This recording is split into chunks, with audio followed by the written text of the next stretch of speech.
Thank you, Mr. Chair. I'll make it short because I want to go home also. Uh, Mr. President, a while ago, Senator Trillanes presented some bank accounts on the screen, and because of that, you stated that you're willing to sign a waiver. Tama po ba yung pagkarinig ko, Mr. President? Yes. Yes, sir. Thank you. I would like also to inform you, Mr. President, that kung namurong problema po kayo dun sa pamasahe po ninyo, pagpunta sa hearing na ito, I have told the chairman na pwede namang yung gobyerno ang mag-spend para sa inyo. Salamat. Under our rules, Mr. President. That would be hindi naman great, but that would be saving. Tatlong pamalengke yan. Apat. Yes, Mr. President. Totoo rin po ba yung pagkarinig ko kanina, Mr. President, that you would volunteer to go to the ICC and have yourself be investigated? Yes, sir. Provided funds will be... Yes, sir. Baka magkatotoo po yun, Mr. President. May magbibigay na pera eh. Sir, mas mabuti yan siya makapasyal ako. Wala man talaga sila makuha sa akin. Thank you, Mr. President. Now, pero dun sa statement po nyo kanina, I don't think you would want to volunteer simply because you wouldn't want persons who are colored white to judge you. Tama rin po ba yung pagkarinig ko? No, I'm open to... I'm a public official, sir. So, I am open to public scrutiny and public judgment. Opisyalo ako ng gobyerno. Yes, Mr. President, pero narinig ko po kanina na dun sa pagtatanong na isang kasamahan ko na you wouldn't want to be judged by white persons. You would rather want to be judged by Filipinos, your fellow Filipinos. Yes, sir. Hindi ko...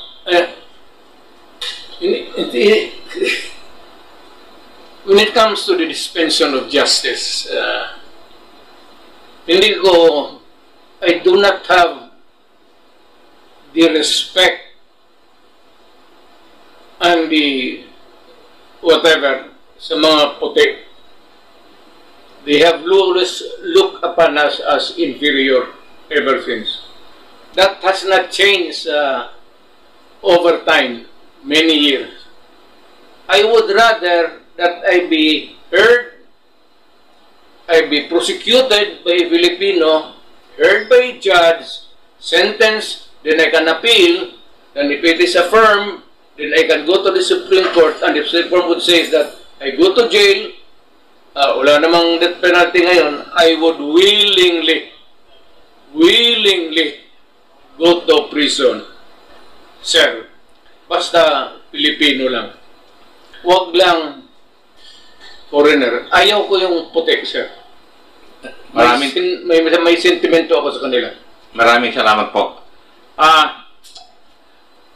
Would you agree with me, Mr. President, na lahat po ng sasabihin nyo tungkol sa isang issue o isang bagay, it becomes a policy statement of the country when you were the President? Yes, sir. Yes, and therefore, when you stated things about the war on drugs, don't you think it had encouraged our police force to be so aggressive in implementing the war against illegal drugs? Sir, ang police natin, sir, hindi naman yan pinupulot sa daan eh. They are recruited and they undergo 2 years. And one of the subjects, lahat na, and criminal law, nagtuturo rin ako kasi to augment the income at that time sa pamilya ko, sir. Tinuturo namin ang lahat. At yung lahat ng mga ating police, sir, ay edukado na yan and well-versed on how to handle a police work. So, bago sila magsabi na binugbog ng police o ganon, Titignan mo muna, sir, kasi ang pulis, usually, hindi kagaya ng ibang civilian, kung may gulo, they can stay away. A policeman, whatever is there, a quarrel, or anumang gulo, has to go there and confront what's happening and to pacify and make an arrest if need be and bring them. And sometimes hindi mo madala yan, sir, basta-basta lang mahila mo, minsan lumalaban, kaya nabubugbog. Kaya pagkatapos niyan ang labas, ang pulis ang nabubugbog. Talagang yung mga lasing, hindi mo mahila yan sa mayroong restuhin. Walang pulis-pulis dito. Hindi pa ka ganun, talagang mabugbog ka ng pulis. Tama naman. Because you have to overcome the resistance in order to make the arrest. Otherwise, inutil ka na pulis. Thank you, Mr. President. Yun pong, yung statement po ninyo na you take full legal responsibility for the acts of the members of the police force. I've heard that so many times. Wala akong choice, sir. If you're a mayor, napakaduwag mo naman kung if you shy away from your responsibility because you're supposed to be giving the direction. Ang pulis po, nagtatrabaho lang yan. So ang pulis, pag sinabi mo, pumunta ka dyan sa mga lasinggero na yan, and always there is a resistance, a quarrel, eventually there will be a confrontation. At hindi natin maiwasan, sir, ang kaso. Kaya ako naawa, kasi alam mo noon, sir, pag ang pulis napailan ng kaso, on that day, wala nang sweldo. Suspended na ang sweldo. Pati yung mga anak. Kaya ako pro-police talaga. Maraming po salamat. Noon fiscal ako, pro-police talaga ako. Yung pong statement nyo kasi, itinuturo rin doon sa academy under the principle of command responsibility. A leader or a commander is supposed to be responsible for what his people will do, would fail to do. Yun. Basically, it's basically the same dun sa sinasabi ko. Pursuant to what they have learned from you. Yes. Yes. Iyon po yung... Yes. Tinuturo din po sa amin sa academy na kung ganun po ang sabi ng commander, the commander is responsible, pero ang responsibility lang niya for those legal acts to be committed by the members of his unit. Yes. Hindi kagaya po ng sinasabi ngayon, nakikita po natin nangyayari, meron kayong policy statement regarding the war on drugs, tapos hindi naman po nila in-implement ng tama. Why? Because according to our investigations, they have committed crimes in order to fulfill their mandate. That is the reason why yung police na dapat i-appoint nila sa syudad o municipality, kailangan tanggap ng mayor yan. O baski na kaibigan ng mayor yan, okay na yan. Because there will be a smooth, orderly administration of law and order. Pagka nagka-bikil yan dalawa, sir, mahirap masyado. Lalo na kung ang chief of police gusto rin magpa-salida, I may use my, for lack of, yan ang minsan nagkakagulo. That's why there's always a friction. That's why magbuti yung batas na ang mayor talaga ang mamili. Why? Because the mayor is the elected leader of the community, not the police chief. So, hanggang guidance lang. Ngayon, kung illegal lang, maraming yan, sir, illegal, maraming kung ano-anong mga sugal, then I can always report to the provincial commander. At kung hindi na talaga niya makaya, sabihin nila na, sir, i-relieve mo na lang ako, but he can make a report, copy furnish, lahat, including the president.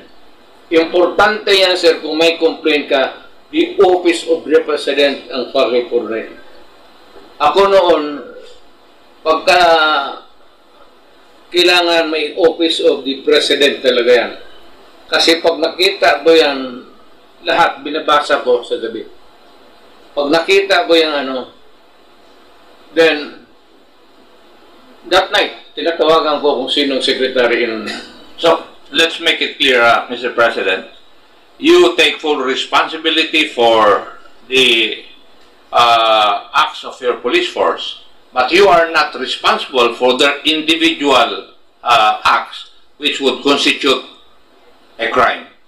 Sir, bago ito sila na police, nag-aral ito ng academy ng 2 years. For what purpose would have been, or it would be, kung walang natutunan ito sa basic criminal law, criminal procedure, ako doon sa amin, ako ang natuturo mismo And not because of the money now, but because I want to share my knowledge with the police so that we can have a better police force. Noon, sir, ginaginot ko yan. Ano ang taginot sa Tagalog? Unfortunately, Mr. Kasi President, kailangan ko ng pera. unfortunately, Mr. President, some did not learn maybe from your teachings. That's why, We have the terms kalawags. opo, Money, sir. Basta dyan sa police nagkaletse-letse, it's always money. Or, dalawa yan, sir. May pangalawang asawa yung mga gago o may sugalan dyan, ano. Pero whichever, yung first na dalawang asawa, hindi masyado ko ang magdikdik niya, kaya marami tayong may kasalanan ng ganun. Maybe the chairman can explain to us what that means to a layman's term. marami pong salamat, Mr. President. May I ask Attorney Conti, when would you consider a person a criminal? Your Honor, under the rules, a criminal would have to be convicted of a crime. Prior to that, it would just be someone who is either accused, if already indicted in court, or charged, if only complained of before the prosecutor. Did I get you right, Madam Attorney, na ikaw ay magiging criminal kung ikaw ay na-charge and you have been convicted with final judgment? Ganun po ba yan? Could be, Your Honor, but pwede din po sigurong sabihin na criminal na kung kahit yung initial na conviction lang po muna. Kasi, kumbaga, may conviction ka na from a court. Balik rin ko po, kapag sa fiscal charged or respondent, kung tatawagin, kapag nakarating sa korte, accused, and then pag na-convicted, criminal. So, even if you have been convicted sa, for example, regional trial court, nag-appeal siya hanggang sa Korte Suprema, he's already considered a criminal under the eyes of the law? Yes, Your Honor, because there is a conviction. Of course, you can contest that. Pwede nyo pong sabihin na, under appeal pa rin naman, but the conviction stands. It could be just that hindi siya nagsiserve ng sentence. Mr. President, would you agree with that definition? There has to be a conviction. Hindi mahirap yung sabihin mo na basta i-demanda mo lang. Especially yung isa nagtatrabaho lang, sir. Yung mga minor offenses, lumalabas yan sa blatter ng police. Tapos lumalabas yan sa database nila. Yung mga pobre naman na pag-apply nila for trabaho, lalabas yan no matter na hindi kailangan conviction, basta may police record, automatically it is a negative Yeah, between a choice na walang violation, ito may violation. Pagka doon may police record, kawawa talaga, sir. So, Thank you, Mr. President. Nag-worry lang po kasi ako doon sa kanina, meron po kayong example na inilabas na doon sa Davao, merong mga tao na pumasok sa isang bahay, nagnakaw, nag-rape, tapos pagbaba nila, nandun ka, patay sila. Yun po yung sabi nyo kanina. Did I get you right, Mr. President? It's not that easy to kill a person. I know. Sinasabi ko yan, sir, yung mga kidnapping with some, hindi sinasauli, pinapatay na lang. Yung mayor ako, hard talaga ako dyan. So, Talagang hard as hard. oh, Yung so rape mo, patayin mo. sinasabi po nyo ba sa amin ngayon, Mr. President, na you discarded the presumption of innocence of each and every individual? Yun po ba ang gusto nyo sabihin sa amin ngayon? I am not ready to answer or to give you an accurate answer on that, sir. Depende na yan sa konsensya ko. Kasi yung sa mga pulis na kaharap ko. Kasi alam naman ng mga pulis doon na pag sinungaling sila or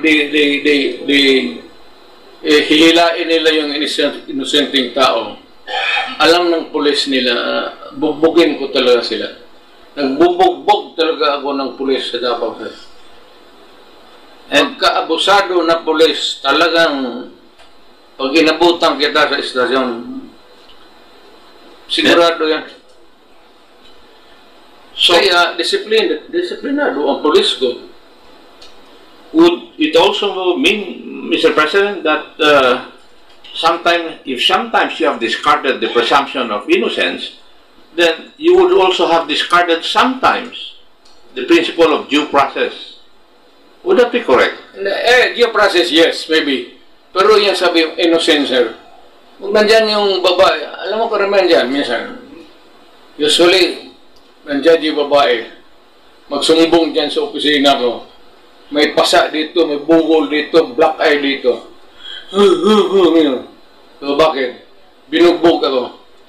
Sinong bumugbog sa iyo? Pulis dyan sa Talumo. Sino? Sabi ko, yung bongo, yung senator, tawagin mo. O pagdating doon sa opisina, tawagin ko yung asawa. O manood ka. Saan ka unang sinipa? Dito. O, sipain ko. Saan sunod? Sinuntok ako dito. Suntukin ko. Tapos sunod saan? Sipa ulit dito. Sabihin ko, pag ginulit mo yan, papatayin kita. Hindi na kita papalusutin. Thank you, Mr. President. The last issue, kasi doon po ako nag-worry. Yung pong statement po ninyo na sinasabihan nyo yung mga polis na pag hindi lumaban, i-encourage nyo na lumaban. Would that be correct, yung pagkaintindi ko po ron? Yes, sir. Kung may hold up at pumupurma ng lumaban, palabanin mo para matapos na ang problema natin. Pero kung nakasurrender na, sir, tinapon na yung baril sa... Alam nila, hindi yan. Paano po, Mr. President, magkakaroon ng depensa na self-defense yung taong nag-i-encourage na lumaban yung isang tao? Well, that would be a question of batas na yun, sir. Yes, I agree, Mr. President. That's why there are three elements of self-defense. As a defense for you to be acquitted of that crime. That is for the fiscal to decide at that stage. Wala na yan dyan sa police, sir. It is far removed na kung meron ng ano. Pero po, lumalaki yung tsansa na sila po ay madali. Pag Again, ganun. sir? Ibig sabihin, mas malaki yung tsansa na sila ay makonvict simply because hindi natupad yung isa sa elements ng self-defense, Yes, which sir. is lack of sufficient provocation. Pag nalaman ko, sir, na nagtatrabaho ang pulis, yung tama lang, magtanong ka sa Davao, lahat ng Davao, pulis. pag na-charge mo ang pulis sa trabaho lang, suportado ko yan. Ako ang alam ng lahat. Ako ang nagbabayad ng abogado. Habang suspendido siya, he receives a commensurate salary doon sa sweldo niya. At tinutulungan ko. If it is in the fulfillment of duty. Pero kung abusado na poliser, magkaka-enkwentro talaga tayo. Yan ang sabi ko sa kanila, iwasan mo kasi hindi ko katay talaga pagpapalusutin. At marami akong nabugbog na pulis. Hindi na ngayon, sir, matanda na ako. Nung mayor pa ako, yung batuta nila mismo yan, gamitin ko batuta sa nasa batuta ninyo. Kaya pag nanagdatin ako, may kasalanan yung gagong yan, tinatapon nila yung batuta kasi alam ko gagamitin ko sa kanila eh. That's the only way to, hindi mo makiusap ang pulis. Hoy, pulis, alam mo, may batas, hindi kayo dupapit ng ganon, ha? Huwag kayong pumasok kasi bawal yan. Professor ako na academy. Itong mga to, katagal ko ang fiscal year. Fiscal ako for 9 years. Alam ko yung asta ng lahat. Yung hold-upper, yung police, yung gagong police, yung mabait na police. Yung mababait na police na papasubo, suportado ko rin yan sila. Talagang to the hilt. Pero pag ikaw ay gago, ay na, mag-enkwentro tayo. Pero sa criminal, sir, talagang mainit ako, lalo na sa druga. Noong presidente ako, time and again, I have shown to the public how cruel, how brutal, how brutal I was in dealing with drugs. Kasi sir, ang druga kasi, ang target niyan, ang mga anak natin. Hindi makaresist eh. Yung pagpala dyan, udyukan, ito, gamit nyo dyan. At their age, sir, wala silang depensa. Ngayon, pag tinamaan ito, sir, what would happen to the next generation? Yan nga ang masakit, sir. Can I be given a little para ma-portray ko talaga ang totoong istorya. Oh, here is a mother. Magpunta ng abroad. Hindi na talaga natin alam. Sometimes the rape, abuse, yung iba magreklamo. Yung iba maghanap na lang trabaho but they will endure the brutality sa nangyari sa kanila. Why? Because kailangan nila to send the money, otherwise yung gago na walang trabaho, magsige lang inom, ang mga bata walang pagkain, walang eskwela. Kaya ako mainit dyan. Mainit talaga ako sa mga lalo na yung mga droga sa mga bata. Mainit talaga ako. Hindi ko lang masabi sa'yo kung paano ko martilyuhin ang mga kamay niyan.